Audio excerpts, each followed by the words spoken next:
But no, I'm sure they will do very well. And our next speaker is Alex Berenson. He graduated from Yale University in 1994 with degrees in history and economics. He was a reporter at the Denver Post and then at TheStreet.com. In 1999, he joined the New York Times. And at the Times, he covered everything from the drug industry to Hurricane Katrina. And then he served 2 stints as a correspondent in Iraq, an experience that led him to write The Faithful Spy, which was his debut novel. He has now written 12 John Wells novels and 2 nonfiction books, The Number and Tell Your Children. Please welcome Alex Berenson.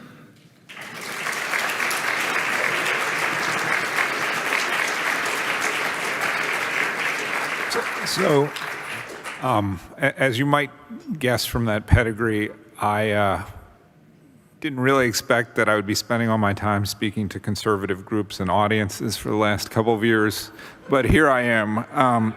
And I've been forced into your hands. And the reason I've been forced into your hands is that the left does not want to talk about data and science as much as they say they do.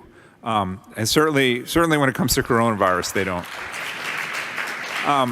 Science is not Dr. Anthony Fauci saying this is what science is, and it's not somebody saying we all follow the science. You must follow the science. As my mother, who's an inveterate MSNBC watcher, says to me, I just follow the science, and I say you have no idea what the data says, and what science is at its heart is examining data sets, clinical trials, coming up with theories that fit the data you have, trying to test those theories, trying to reproduce them, people being able to reproduce the data independently, whether it comes out of a lab or whether it's real world data. It's not magic. And it is something we can debate and discuss, and that's what we should be doing.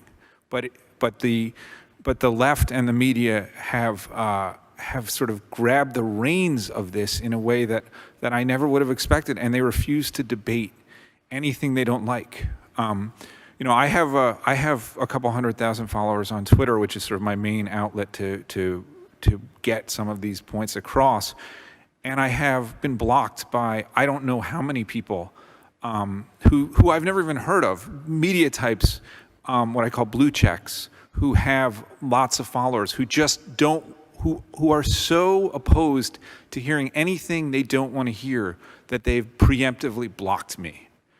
This is not how discourse moves forward. So just to talk a little bit about the failure, which is actually both a failure and a crushing success of expertise, because the public health establishment has really crushed any debate. The first signal failure came with the failure of the models in March and April. So there were predictions made that the hospitals in New York and elsewhere would be overrun. And those predictions weren't made out of nowhere, okay? They weren't made out of thin air. The theory was, and this is true, it takes a week to 2 weeks after you're infected with the coronavirus to become sick enough to be hospitalized, depending on your age and your comorbidities and the viral load that you got. And obviously most people who are infected with the coronavirus never even know it. That now appears to be clear based on the serology tests showing that many more people are infected than we have than we know were actively infected. That suggests that many people were infected and recovered without even knowing it. But some group of people who are infected will become sick. And it takes a little while for them to become sick, and it takes a little while longer for them to be hospitalized, and then, for that tiny fraction of people who are unfortunate enough to wind up in the ICU or ultimately to die, that takes a little while longer too. So in mid to late March, as the numbers were increasing in New York City especially, the fear of epidemiologists was those numbers show what happened on, for example, the number of hospitalizations on March 22nd shows the number of infections on March 10th, but there was no lockdown on March 10th. So if the virus is spreading quickly through through the New York City population, by the time we actually locked down, which was March 22nd, those 12 days, there would have been a huge, huge rise in infections. And that rise would have led to an overwhelming rise in hospitalizations in the next 12 days. That was the fear, okay? That's really where all of this comes from, that fear. That didn't happen. The models failed in late March and they failed in April. They failed basically in real time. You could see it happening. This is how I first got attention, because I just pointed out, here's what the models say should be happening. They say that 50 to 70,000 people in New York State should be hospitalized, and the real number is about 15,000, and it's not going up very fast. That meant basically that the lockdowns had failed because, follow me here, if the lockdowns worked, there would have been this huge spike in cases, and then that spike would have dropped off very, very rapidly as the lockdowns kicked in and new infections stopped. Instead, there was a much shorter spike, a lower spike that didn't reach the levels that were predicted, and it went on and on and on, suggesting that the lockdowns hadn't really been effective and that the virus wasn't as dangerous as we thought. Far fewer people were being hospitalized. That all by itself should have led to a huge reconsideration of what we were doing. It did nothing of the sort. And 6 months later, the same people who wanted those lockdowns in March are calling for a second wave of lockdowns, despite 6 months of real-world evidence that A, they don't work, B, the hospital system can manage, even in places like Houston and Phoenix and Miami that were hit this summer. There was no hospital crisis. There were crowded hospitals, yes. There was no hospital crisis. That should call into question everything that we thought we were doing in March. And to go back further, this panic was not just predictable, it was predicted. Some of the same experts who now are desperate for masks and lockdowns and other public health interventions before March warned about this. They said, there's a real chance we're going to panic at the wrong time, that we're going to impose all these incredibly expensive and complicated and society-destroying and school-destroying and economy-destroying public health measures that don't really work. We need to be careful about that. And then when March came, and you can see some of these people saying this in January and February, okay, as the Chinese were locking down in Wuhan and Hubei, they said, we don't think this is a great idea. And in March, that all flipped. The public health establishment went crazy, and it has not been able to pull itself out of the ditch. And we are stuck fighting them with facts and data that they don't want to hear. But because so much of the media outside the conservative media won't even talk about this stuff, it's very hard to have an honest debate or discussion. And so here we are now, 6 months later, fighting about masks and about test and trace and isolate and about a vaccine and whether that should be mandatory when it comes. Meanwhile, in the real world, the virus has killed almost nobody under 60, and certainly almost nobody under 60 who wasn't quite ill. I'm not saying there are not cases, okay? But if you look at who actually gets sick and dies from the coronavirus, it is overwhelmingly people who are either extremely elderly or extremely sick or both. That's why 40 to 50% of all the deaths from the coronavirus occur in people in nursing homes and long-term care facilities. And by the way, that does not mean it's not real. It does not mean we shouldn't try to help people who are at risk. It does not mean those deaths don't matter. All the things people like to say about me, I don't think any of those things. What it means is that we have to balance society's, our responsibility to all of society, and especially to children, to our responsibility to the people who are, in many cases, at death's door. Okay, there's something called, when you're doing bookkeeping, you have to look at assets and liabilities. You have to look at both sides of the ledger. This can't just be about trying to protect a few 100,000 people who were very sick anyway. It has to be about all of society, especially since we have next to no evidence that any of those measures that we undertook did any good. I mean, that's the icing on the cake on this, is that we don't even know that anything we did worked. But we have this overwhelming desire to do something, to do anything. I mean, I've sort of, as the older I get, the more I understand that intelligence is important, but so much less important than intelligence, or so much more important than intelligence, is the ability to stay cool and calm under pressure and in dangerous times. Okay, give me the guy or the woman who can stay cool under fire. Okay, we panicked. We had an overwhelming desire to do something, even though there was no evidence for what we were doing. The simplest public health measures are the ones that work. Stay home if you're sick. Wash your hands. Don't spit on the ground. We used to spit on the ground all the time in this country. There were spittoons everywhere. We don't do that anymore. I mean, really, sneeze into your elbow. That's about it. Okay, that's about all that we know works. Everything else is questionable to a greater or lesser extent. And masks are, I would say the evidence is near zero that anything but a properly fitted N95 mask does much of anything. Okay, and there's evidence that masks actually may be counterproductive because they discourage people from doing these other things.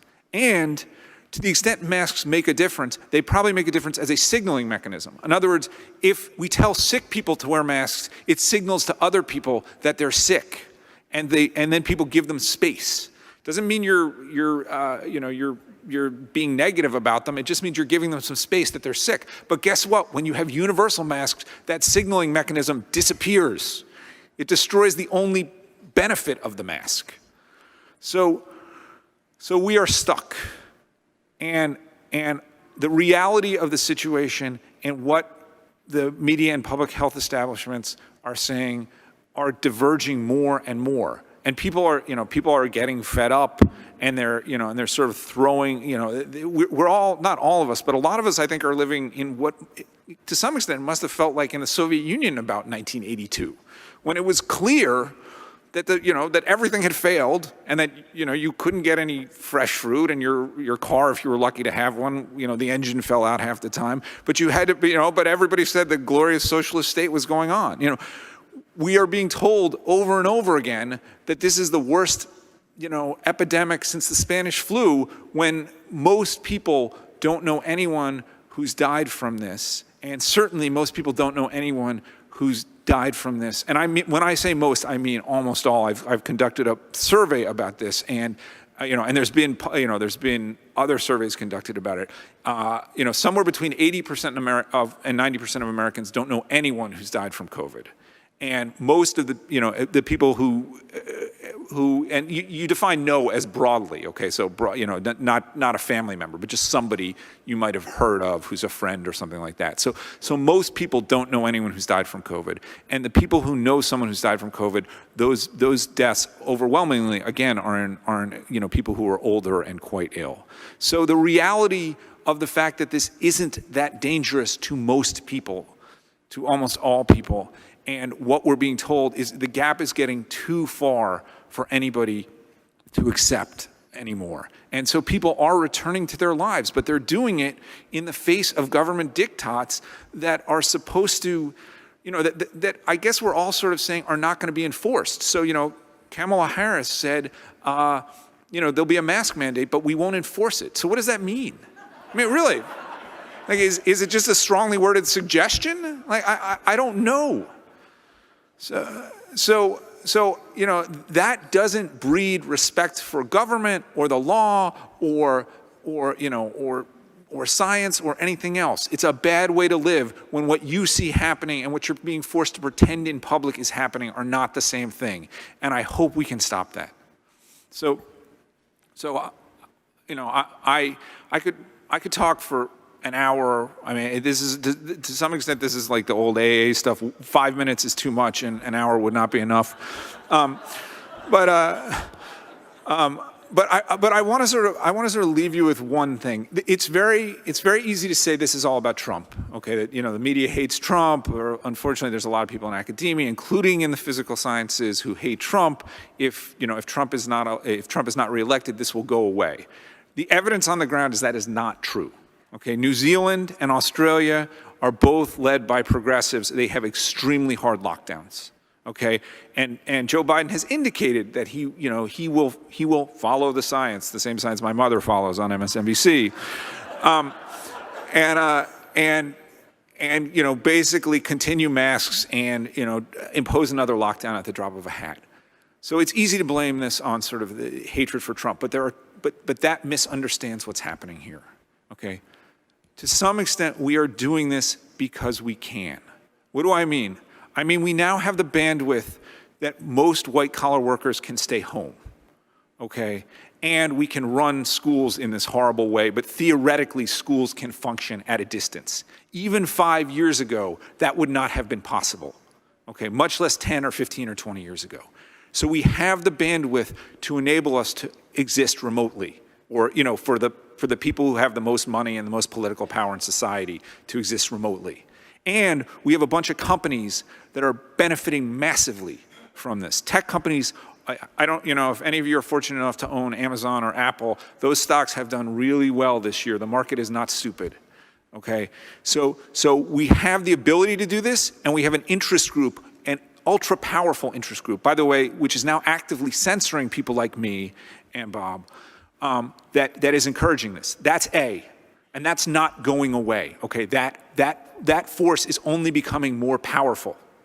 B, in 1960, I couldn't believe this when I looked it up. I knew that the number would be low, but I didn't know how low it would be. In 1960, the United States spent $27 billion on medical care, okay? Even adjusted for inflation, it was $230 billion. That was about 5% of GDP. Healthcare is now 20% of GDP. It is almost $4 trillion. It is a massive and massively powerful sector in the economy. And we're spending almost $1 billion a week on tests for COVID alone, okay? Patients are a throughput when you run a healthcare company. You need patients. I'm not saying that this was created for that, but what I am saying is that the power to supercharge this rather modest epidemic into something that has shut down society has been driven by two incredibly powerful sectors of the economy, both of which benefit. And those trends are only going to get worse. Tech is only getting more powerful, and healthcare is only becoming larger as a part of the economy. So we're kind of lucky this time. This one wasn't bad enough to actually be what they wanted it. I'm not going to say wanted, that's the wrong word. It wasn't bad enough to actually force us to shut down society in the way that some people, I don't want to say hope, but in the way some people encouraged us to do. But there will be another flu. There will be an H1N1. There will be something else. And if the infection fatality rate on that is 0.5%, let's say, instead of 0.2% or 0.3%, or whatever this one is, whatever fraction this is, the pressure will be even more overwhelming to force us back into lockdown, back remotely. The experts are not going away. These trends are not going away. And that is why it is so important to fight this battle and to talk about what the data and the science actually say. And so,